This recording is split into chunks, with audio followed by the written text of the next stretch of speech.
Welcome to episode 7. Today we get a glimpse into a company that has been at the forefront of eco-friendly and sustainable products for over 20 years. Rachel Speth and Jeff Delkin let us go behind the scenes at Bambu, where we learn how they fell in love with this Asian-grown material and gave it a Western aesthetic to produce quality, sustainable kitchen utensils. They split their time between the US and China, and today they join me from Portland, Oregon to discuss trends, evolution, and the journey to build an ethical company. What if the smallest decisions we make as business owners and consumers could have a lasting impact in the world? This is what we question here at the Business of Universal Kindness podcast. If you're curious about living more naturally by choosing products that are kind to humans, the planet, and the creatures that we share it with, then keep listening. And if you're operating a business that creates these types of products, then pull up a chair because we're about to find out what it takes to build a company that makes money and does some good in the world too. I'm your host, Sarah Henson, email strategist to mission-driven e-commerce companies. Join me on this journey as we explore what it means to take radical responsibility for our choices while also making an impact that can change the world. Because universal kindness is everybody's business. Hi, welcome Jeff and Rachel to the Business of Universal Kindness podcast. I'm so grateful that you're here with me today. Hey, it's good to be here, Sarah. Thank you for having us. Before I get started, I do like to ask my guests a question about their childhood, and I like to know what it was you wanted to be when you were a kid. It goes way back. So I probably I wanted to invent something. That was easy. So we do see some of that coming out in what you've done now then. What about you, Jeff? Completely unrelated. I wanted to be an Olympic ski racer. Oh, wow. Yeah, my father got me started at a very young age. I was on skis at age 3. So I became, pretty adept and found a great interest and love in alpine skiing and did races as a young high school kid and through college. So Do you still ski? yes, not with the frequency we would like to these days. We're a little bit more focused on the business side of things. But here in Bend, Oregon, we live about 25 minutes from a wonderful ski resort. So you're still able to play then? Yes, and at least admire from afar as well. Yeah, Rachel, have you started skiing now then? Years and years ago, I think we were living in California for a brief period before we went overseas. And Jeff, of course, who loved skiing, said, don't worry, we'll go to Tahoe, and I'll teach you how to ski. And so we did, and unfortunately, he mistakenly took me to the Black Diamond there, and I found myself on the top of this mountain, and I had two options. One, we could call the authorities, or I could work my way down. And so I went down head first, mostly, but I got down, and actually I really had a great time going down that hill. Eventually I made it down, and You conquered it. we went right back up. Wow, that sounds like a great introduction to it anyway. So the next question would be like, how did you guys meet then? Well, that is an interesting story. So we were both raised in Portland, Oregon, a little bit kind of on different sides of the tracks. And we more or less followed a parallel path that took us to university and then on to San Francisco to kind of strike our own professionally. It was pretty much of a common journey, migration from the Pacific Northwest to California. And We both schooled at the University of Oregon, and the migration that Jeff is referring to is once you've grown up in Oregon, where on that side of the mountains it's pretty wet and gray, and so we all had sites on California, at least Northern California, where we had more sunshine, and we were getting out of Oregon. So while we knew of each other and we even had similar friends, we weren't friendly ourselves until we actually met on a dance floor, in a hotel, at a friend's going away celebration. And there the journey began. So that leads me to the fact that you, Jeff, you were in marketing, weren't you, to start with? Yes. So I started my career in advertising. I was pretty much following the footsteps of my father, who was in advertising. And I saw it as a really interesting and creative way to be in business. Coming up with, campaigns and ideas and trying to get under the mindset of consumers and such. So I saw that from afar growing up, and it became what I got my degree in, which was through the School of Journalism. And then part of going to San Francisco was trying to find my place in a prestigious advertising agency. And you did that, didn't you, with Ogilvy? Well, yeah, and my first stint actually was with McCann Erickson, and I was offered the job of mailroom clerk. And I took a pass. I said, thanks, but no thanks. I'm better than that. So 3 months later of waiting tables and bartending, I had a new perspective, and I took that mailroom clerk position the next time around. And I thought that this was a good chance for me to, show myself. So I showed up in a suit. I was the only guy delivering mail in a suit, Wow. and it was really good exposure for me. Starting at the bottom is very humbling, though. Well, because I hear, those stories of, oh, I started in the mailroom and then I became an advertising executive. It's like this. So this is actually really happens.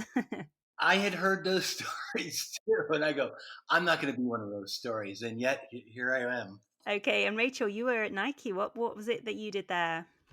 Similar to Jeff, their version of the mailroom, although they do have a mailroom. But for me, and being on the creative side, was what they call tech services.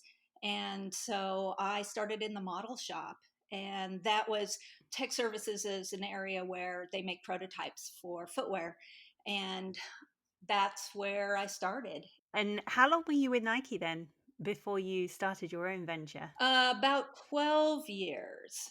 Some of Mm. that at headquarters, and then the remaining years was overseas in Taiwan and China, and then the last country was in Thailand, Bangkok. So that's how you kind of got introduced to that kind of culture through work. Jeff, were you over there as well because of Rachel's work, or were you transferred out there as well? No, so I was working in media and advertising. Rachel at Nike, making a mark for herself, and we had both agreed, even though I had just gotten a new job, that if the opportunity arose that we could she could get a position overseas, we would take it. We love to travel. Love to travel, and we thought, what an amazing opportunity if it came up. And I remember Rachel calling me and say, "What do you think about Taiwan?" And I went, "Thailand? No, no, Taiwan." So you went out there with work, and then that was the kind of the beginning of the journey for you. Exactly. And at that time, I guess I would have been called the trailing spouse. And I had to give up my professional identity and be just that. So where did your idea for Bamboo come from then? What was it about that that you thought, okay, this is something that we can try out and see what happens? What was the impetus behind it? Well, I think through our travels, it was discovering this really remarkable material that we were not exposed to in the West. Back home in Oregon, I mean, there's ornamental bamboo, but it wasn't like what we were seeing in Asia and particularly in China. And we were seeing just these wonderful and clever applications using the material, and it was primarily daily use items. And that I just thought, wow, this is really remarkable. And so And the, versatile. We saw so many different examples oh, of you this. can weave it and carve it and cut it, and You can make hangers, you can make carriers, you can wear it. just was going on and it almost became sort of this running narrative for us. And again, this is before much of the Western world had been exposed to bamboo, short of perhaps flooring. And so So it we was did. really an insightful period of time for us. And so we fueled that by doing regional travel, and we went to Japan and Thailand, Indonesia, And Nepal. we'd meet with academics, we'd meet with farmers, we went to symposiums. We really spent a couple of years learning everything we could about the material from every aspect that we could. And we felt that that was important and that it deserved it. It really did. So it wasn't a case of like you had the idea and you jumped on it and you took a good few years to really understand the material that you were so enamored with. Because one of the things you did say in some of the material that you sent over was you say something about the awe and majesty of bamboo. Can you go into a little bit about that? Well, the thing about bamboo, and the reason we decided to study it as much as we did, was that it was agriculture. It was plant life, and which was something that neither of us had any background on. And so we felt like if we're going to get involved with this material, we really need to understand how it grows, where it grows, how it's harvested. So there's that aspect to it. As far as the awe, it is beautiful. It is there's nothing like walking through a bamboo forest. There's nothing quite like its shape, the speed that it grows. It It, is early spring. It is this vibrant green, and even the sound of the wind in a bamboo forest is unlike anywhere else. And so it does have this enchantment kind of quality to it. And then you look at literature and art and tea service, and it's integrated in culture, particularly in Asia, for centuries. And so we just kept pulling it away and learning new things, and the depth of it became really something that caught our imagination. we weren't the ones that invented the the awe and the inspiration. It had been there not only in Asia's regional infrastructure, but it was in the literature, in the poetry, and in the paintings and drawings for hundreds of years. And so I think it was the mixture of a Western eye being turned on to this incredible material, and that's where the ideas come from. And we're both from the Pacific Northwest, which is there's a lot of nature around us. We grew up in trees, around trees, playing and climbing trees. And so that aspect of nature, and as Rachel said, agriculture, I think it kind of sparked something in us. So all those elements are pulled together in your idea and all the research that you've done, and seeing the embedded culture of bamboo in the region that you're in and everything. I can imagine that it was quite an emotional journey for you for going through all that research and then actually taking this fantastic material and creating something amazing with it and introducing it to the West. So what was that journey like from, okay, this is something we are doing, and how you then got your first prototype? Yeah, Well, I oh, would go. I would say the research only reinforced the fact that we were on the right path. We really were. With every workshop we went to, with every small village we encountered, we just knew we were doing the right thing. And I would just add that our individual professional skill sets really complemented well for this as well, because Rachel had been involved with production and factory work, so she knew product development and production. I had spent a lot of time honing my skills in branding and strategy and communication. And so those were kind of those are kind of the linchpins to creating our own brand, creating our own look, creating products of our own. Yeah. So, and then I do, a shout out to who at the time was our third partner, a man by the name of Chris Kidwell, who was the accounting side, the finance side, a background to which neither Jeff nor I had any interest or experience. And so, as we got on in a couple of years, life has a way of intersecting, and he ended up having to take another path, and so that left Jeff and I to sort of Figure it figure out. it out. And we really didn't know how one goes about starting a business and being a business, but we had decided that creating products associated with food in the kitchen, in the home, was where we felt was the right place to start.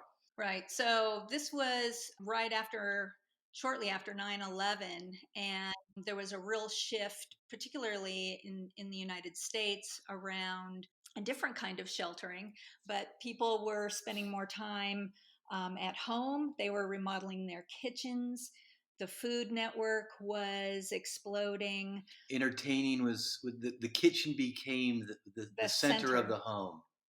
So we thought, well, if we're going to introduce this material, let's do it in and through the kitchen, things that touch food. So many of the daily use items we saw were pretty basic, pretty rudimentary, and lacking design, lacking aesthetic. We would come across these what we call dum-dum utensils, and they were just crude, fashioned spoon shapes, and I thought, wow, what if we put a Western aesthetic to this Asian material and we really switch it up? And it doesn't really cost more to make a beautiful spoon and really present that in a way that is not only aesthetic but durable and long living. And I'd say, maybe aesthetically, we were inspired by Danish design and Japanese, a sort of minimalist. Some of those I think influenced our own designs, and so we created some prototypes. Rachel went out to and knocked on the doors of factories or small workshops. They didn't know what to do with me, but yeah, I spent at the time, I think when we were doing startup, we were still in Bangkok, and then we came to realize that the manufacturing of what we wanted to achieve had to happen in China. We tried various failed attempts to do startup in Thailand, and the culture just didn't allow for that, as well as the technology and the skill of working with bamboo. Nobody knows better than the Chinese, and they have age old basic skills to quite complex technology in and around bamboo. So we thought we've got to get ourselves back to China I'm and still working in advertising, so this bamboo idea is just a moonlighting gig for me. But Rachel's really steering it. We decided we've got to get back to China in order to do this. We created sort of one of a range of different products and went to a trade show because that's what we understood was the way you do it. You kind of have to expose yourself. So we bootstrapped a trade show booth and figured out how to do it. and the trade show was in San Francisco. So it was months of getting samples prepared. I'd found a workshop in Fujian province. And by the way, we were almost 20 years later, we're still working with this guy. So found him. He was a woodworker at the time. And hadn't worked with bamboo. No, but he had done a lot of woodworking type products for the Japanese market. So I knew he was skilled, and I knew he could do beautiful product. And to this day, he really is, or his team are some of the best woodworkers I've come across. So they were willing to take a chance as well. Early days, it's a lot of people taking a lot of chances. Yeah. And so we put together a collection of product, We did. larger collection than we had anticipated. We just thought, oh, right, let's take it all and see what sticks. And ended And up we in we San did. Francisco. We weren't at all ready to take an order because we had just one of everything, and it became really the kind of the hallmark of proof of concept. And there was one moment where a Whole Foods buyer came up to us and literally hugged us and said, where have you been? So for us, that was really a moment where we said, this just might work. So we did take orders.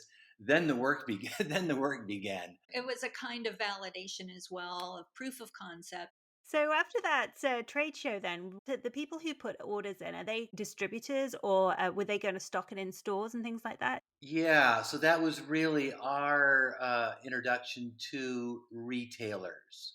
So the likes of Whole Foods, New Seasons, it tended to be more natural grocery, gourmet, kitchen and gourmet shops, gift shops. And so, yeah, it was really sort of the B2B side of things.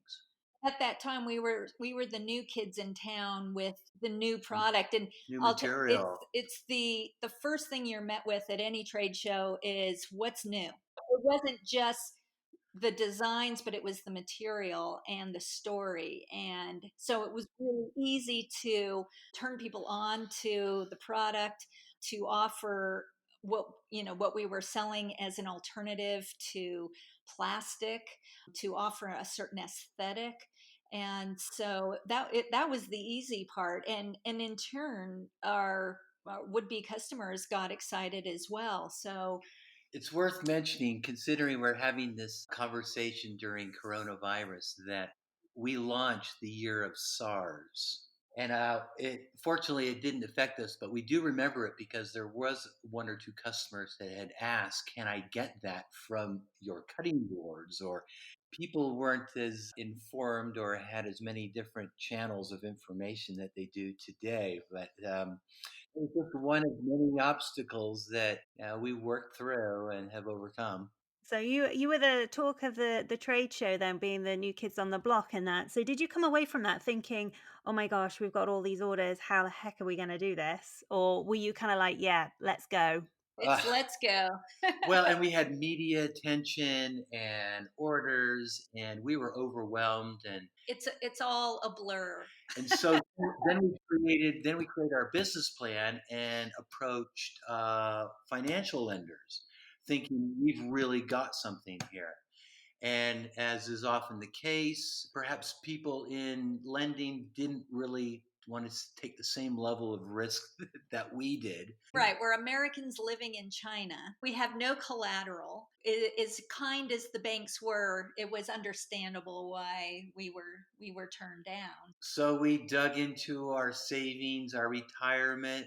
I don't know, did we have We family? had a no, we had a little nest egg from, after leaving Nike, and so we put that to work. And I think we started with less than $30,000 and kind of bootstrapped it from there. Yeah. So you were like boots on the ground in China, overseeing all of this and embracing the skill set and workforce that know how to use this material. So, what kind of challenges did you face during that time in terms of actually working with the material and then getting it out of China and getting it to your retailers that had placed your orders? Yeah, we say this a lot in that we could not have done what we did and not be there.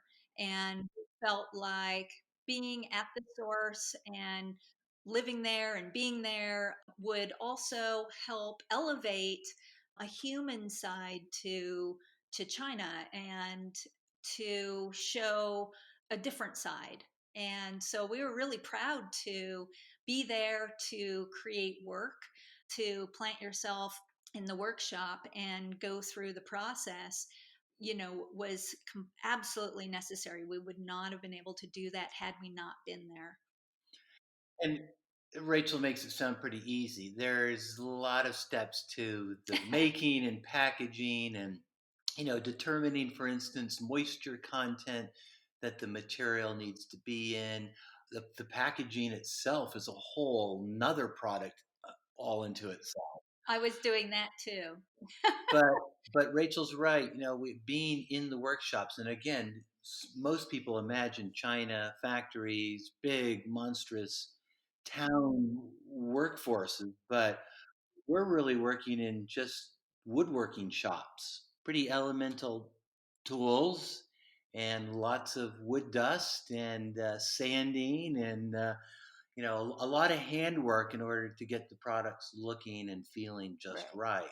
It's one thing, it's easy or easier to make a sample, but when you're getting into Right. multiples, then that's an altogether different thing.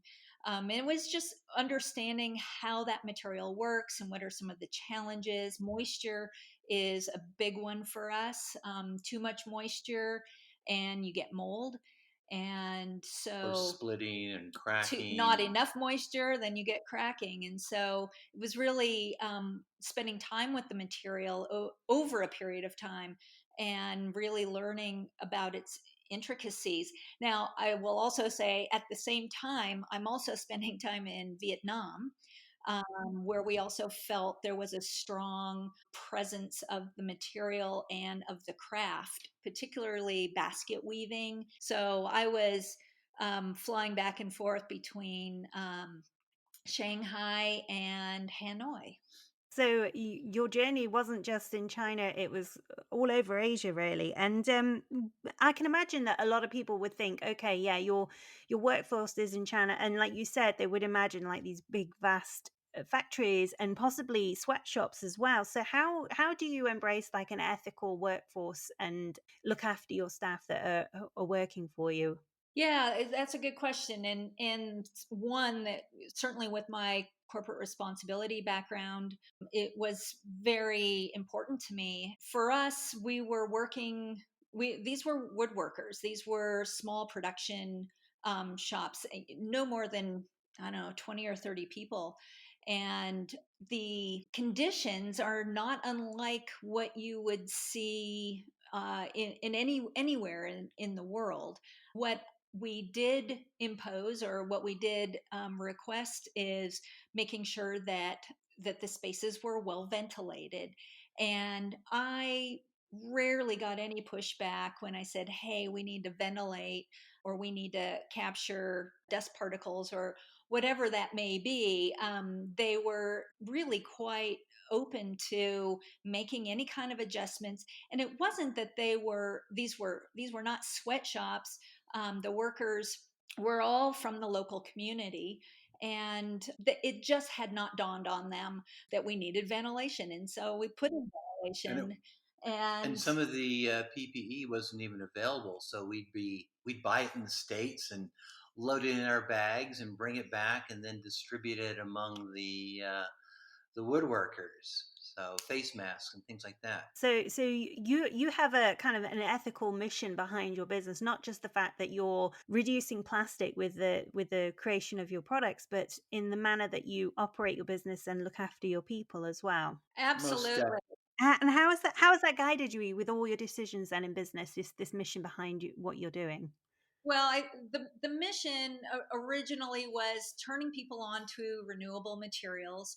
The idea early days was we would start with bamboo and then we would move on to other renewables.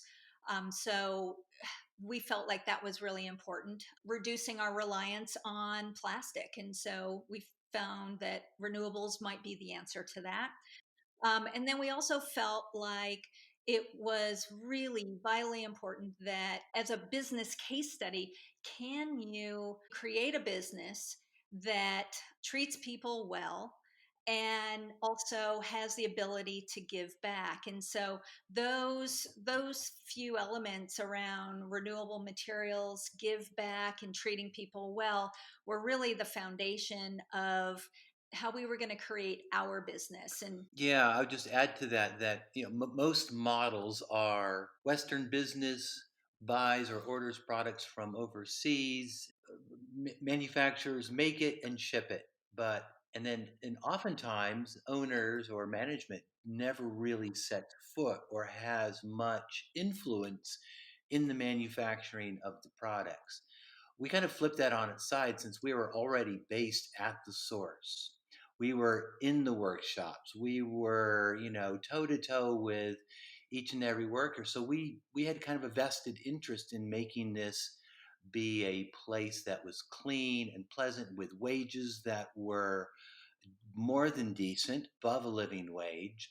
And it was really important to both of us that the values of our business reflected our own personal values of fairness and respect and making a good product with as little impact as possible. So you say you've been in business now for 20 years and you've grown steadily over that time. Now, how are things different today? I'm not talking about obviously the coronavirus, but just in general, how are things today for you in terms of business and marketing channels compared to when you first started? Is there much of a difference? The thing that's enabled us to continue our work from that point in time of startup to now is being nimble and being able to adjust and react to what the new normal is, and it's a matter of being nimble and adapting. And we've done, I think, 4 or 5 iterations of the logo. We've done probably that many different packaging designs. It's I don't know what number website we're on, but we keep innovating and we continue to try new things, whether it's marketing or design or materials. You mainly sell to other businesses for retail purposes, but do you sell direct to consumer as well? Yes, yeah, we started as a B2B business, but now and increasingly so, we do sell direct to customers through our website, through the likes of Amazon, through a couple of different channels. And have you found that a natural progression for you, or were there some, taking on that new channel or new, route to market? Was that challenging in any way, or was it just natural for you to go down that route? Well, we had to learn our way through it rather quickly. We started really supporting independent retailers. We were not interested in the big box or mass merchandiser business. We attempted it very early on, perhaps in our first year, because we were told that's the way you succeed. And it was a miserable experience. And we decided that, you know, part of being able to be a case study was to be able to also select the people you work with. That was important to us. We had a credo that, we don't want to work with assholes. So we try our best to maintain that. But really, what that did was it started to create a base of independent retailers. And we had a much stronger relationship with that kind of channel. So as we started to get into direct selling, in hindsight, I think we were a little overly sensitive, but we approached it very slowly because we didn't want to disrupt our relationships with our independent retailers. And they in turn were pleased that we weren't selling to big box and mass. So in a way that model works. That old adage of, you don't want to put all your eggs in one basket. And when you get into the mass game, you have to have a lot of capital, which we didn't have, and some very thick skin. These are not the nicest people to work with. And the challenges in that arena is high volume, low value. Pleasure. Yes. No, we were told that you can either decide to make a quick dime or a slow dollar. Right. We tried the quick dime. That was terrible. So we've decided to go with the slow dollar. We realize too that, when you do go big with mass, that one order can kill a company. And we'd seen that over time, realized that that was too much of a gamble, quite risky, and we just felt more at home with serving independents, and I think our product was better suited for that kind of consumer. And what's nice now about selling directly to consumers is now we have that direct line to the people who buy and use our products, and we can answer their questions and provide them tips and learn something along the way for ourselves too. So that's been really a nice aspect to the business as it's grown and expanded. Right. So early days, we took it upon ourselves to be our own distributor for the U.S. And that has served us well because we've been able to really understand the entire product process from concept through to commercial applications. And in the UK and Europe, we've teamed up with a partner that we've been working with for over a decade, and they've become our distributor for that region. And they're exceptionally good at what they do and have a very strong set of values that are similar to our own. Green minded and ethical in their approach to business. Also, a husband and wife team. Is that Charity you're talking about from? Yeah. Yes, yeah, she's I interviewed her a couple of weeks ago actually. Oh, great. Yeah, so it's fascinating to just really hear people who are really really concerned about how their products are impacting the world, and actually the wanting to make the world a better place with making good products and doing it ethically. And it's really delightful to see that consumers are actually wanting this as well. And I think that's one of the things today, that there's an upward trend in people being more aware of how their choices actually impacting the planet, or sustainability. And in terms of, like you said, you've had several reiterations of your website, and you've now got this channel direct to market, so you can put your ear to the ground and hear what they're saying. What engagement do you have in terms of channels with your customers, your direct customers? Do you use email marketing? Are you quite present on social media yourselves? Yeah, no, we've tried to apply the numerous and growing channels, and we try things and we evaluate, and either we continue to use them. Yes, email marketing, Facebook marketing we've been doing. We're exploring more, SEO work. We're trying to stay up on the current trends, and consumer tastes change pretty rapidly. So this is not a business where we can kind of sit on our heels, and we've done all the hard work, and now we can just kind of post. It's not that at all. It feels like things are changing on a weekly basis, and we do our best to stay on top of that. Yeah, I mean, you're obviously, like you said, you're being nimble and adapting to customer needs, I would imagine. So what have you seen changing in customer needs and trends over the last year or so? Well, I'd say right off the bat, immediacy. So people expect immediacy. And we've built into our customer support culture that everybody gets responded to within 24 hours, regardless of the channel that they're communicating to us from.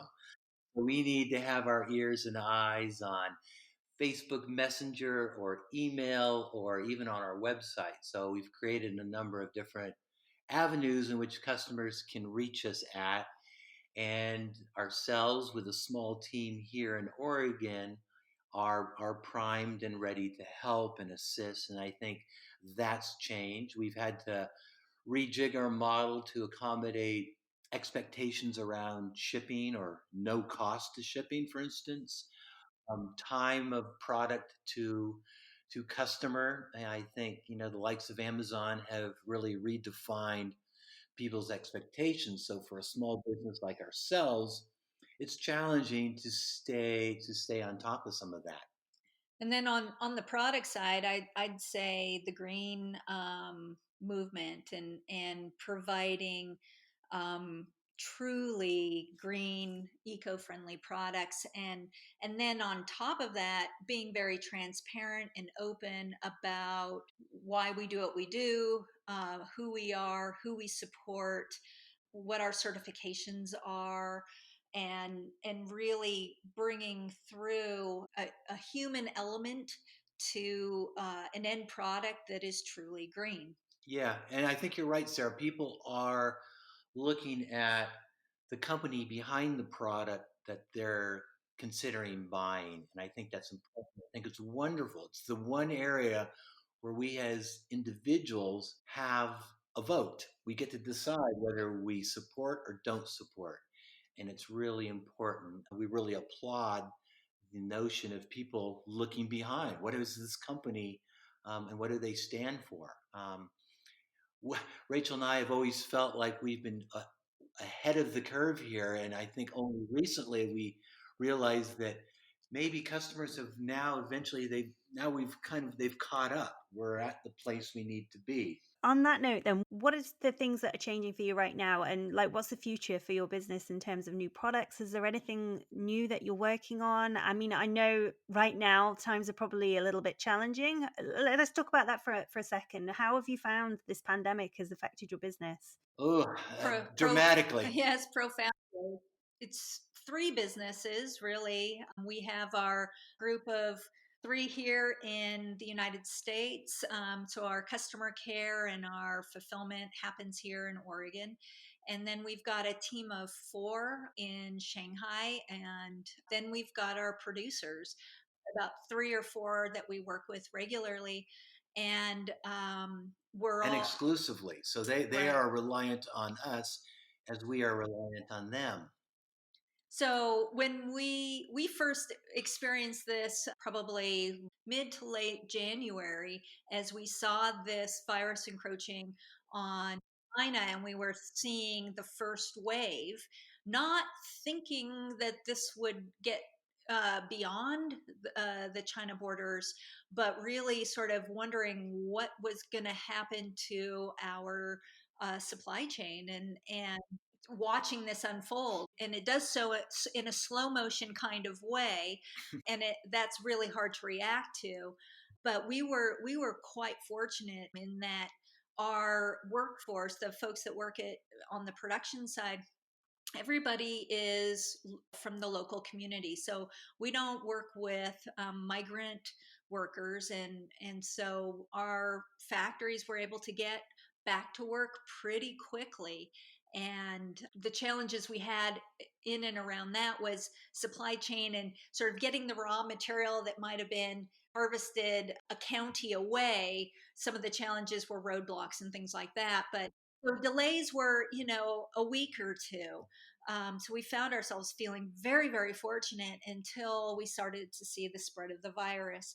And we were already exhausted emotionally from going through the China side and being very, very concerned for the health and welfare of our team there. We sent them masks and information, what we were hearing from the CDC and WHO, and keeping them informed and having a constant communication and dialogue with everybody in Asia, whether it was for health and safety, and then it was the weight shifted, and we started to go through this on this side. And when we started to feel the impact here, we realized we needed to slow everything down to a creep. The last couple of months we've been limping along, and we've turned everything down, whether it's production expenses, salary cuts, workloads. A good portion of our business is actually in catering and events, so obviously people aren't gathering. So that's we've taken a bit of a hit there. But having done this as long as we have, and having gone through one recession, one bout with SARS, and now this, and Rachel said earlier, being nimble is really an exercise of survival. And we feel like we'll be able to get through this. We're just make changes along the way. And not having a crystal ball, we just don't know how long we'll be in a recovery mode, and it could be a year and a half before we get our legs back. So you have to be open to worst case scenarios. If you plan for the worst, then you feel as though, one, you're being planful, and you're doing everything you can as you weather the storm. And so that helps with stress levels, is doing things, whatever it is, do something. And it really helps subside some of the worry and stress. Well, it sounds like, over the last 20 years, you have laid some solid foundations, which is going to help you weather this storm. What would your advice be to someone who might be thinking of taking their idea and bringing it to fruition in some form of business, providing products of eco-friendly or sustainable products? Well, first, the idea, it needs to be sustainable, needs to have longevity versus create something, flip it, sell it. That also exists. But if you're looking for the long term, it has to be something that's sustainable and long lasting.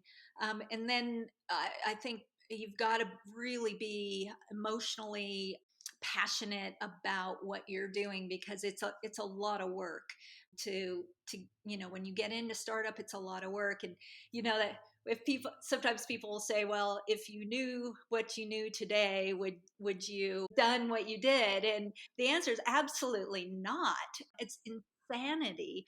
And that's where the passion comes in, because passion really drives the incredible, and you have to be incredible in order to succeed. And so those are sort of foundation recommendations along the way. And I think being risk adverse and scenario planning, what are those worst case scenarios? Making sure you have possible funding if you were to run out of money, getting a lawyer when you don't need one. Really sort of creating a community that can support you when things go sideways. Which they likely might, They because always go sideways. so I think that's another aspect. You need to be comfortable working with uncertainty. And then I think along just all the time, relationships can be really powerful. And I think that having good, honest, fair relationships with everyone that you do business with is so very important. Business is hard enough as it is, and it's really important to have the best type of relationship you can with, whether it's a supplier, whether it is a client or a customer or a colleague. We really work very, very hard at all of our relationships. And it is times like this where those positive relationships that we have are really coming back in support of our business. And I think this pandemic has brought us all closer. We're all tired for sure, but our relationships have really been the thing that is the glue to what's happening now, and then also as we continue our business into the future. Oh, that's amazing. I just wanted to say thank you for joining me today. Where can people find more about you online? Oh, yes. So we're at Bambu Home. That's BAMBU. HOME.com is our main website. You can find us on Instagram. Our tag there is Bambu Living, BAMBU. What do you find is your most popular channel in terms of Facebook or Instagram? Where do you get most engagement? Probably Instagram, and I would also add Pinterest. We're a very visual brand, and we spend a lot of time trying to integrate our products into lifestyle settings. And I think the kind of the visually driven channels tend to be the ones where we shine. Well, honestly, it's been fascinating hearing your journey from the very beginnings to where you are now and all the challenges that you've been through. It sounds like your passion, the vision behind your business has really kind of led the way. And for me, I can see that you will be okay during this pandemic and for the future because of the foundations you've laid. So thank you so much again for joining me. It's been an absolute pleasure having you here. Wonderful talking with you, Sarah. Sarah. You've been listening to the Business of Universal Kindness podcast with me, Sarah Henson. If you enjoyed the show, then please subscribe and leave a review so that more people can find it and join us on this journey. Find the show notes and more episodes of this podcast at sarahhenson.co.uk/podcast. Music is by Studios On It from Audio Jungle.